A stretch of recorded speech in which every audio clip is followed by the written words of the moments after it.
Being a woman in regular times is not easy. In times of war, it is even devastating for so many reasons. Since the beginning of Israel's attack on the Gaza Strip on the 7th of October 2023, women and girls have been bearing the brunt of the suffering.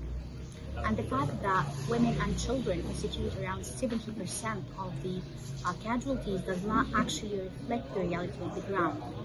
Because being a woman, and particularly a mother, during a time when the entire population of the Gaza Strip is starved and faces severe food insecurity levels according to UN and international reports, is actually something that has been more and more unbearable for women. For example, during the past few weeks, around 14 mothers have helplessly watched their children starve to death. And this is a form of suffering that for women exceeds any level of torture.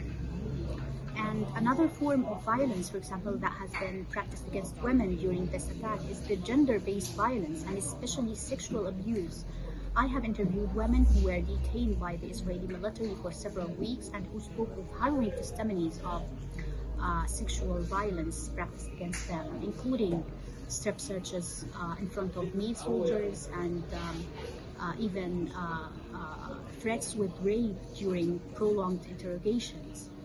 And being a woman interviewing female victims of such violence and such abuses, and particularly being a woman journalist doing this and being aware that journalists have been one of the main targets during the past 5 months by the Israeli military, you could not or you cannot help but think that during your interview with these women that I might be in their shoes at any given moment. I can experience the same suffering and the same abuses at any time.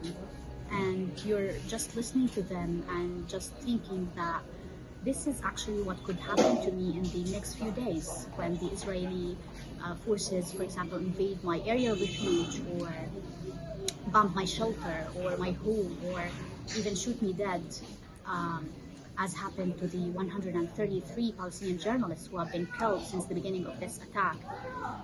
So being a woman and a woman journalist in particular during this time is something that I can call, the simple thing we can say about this is something that is challenging and something that we have been trying to deal with and cope with during the past 5 months.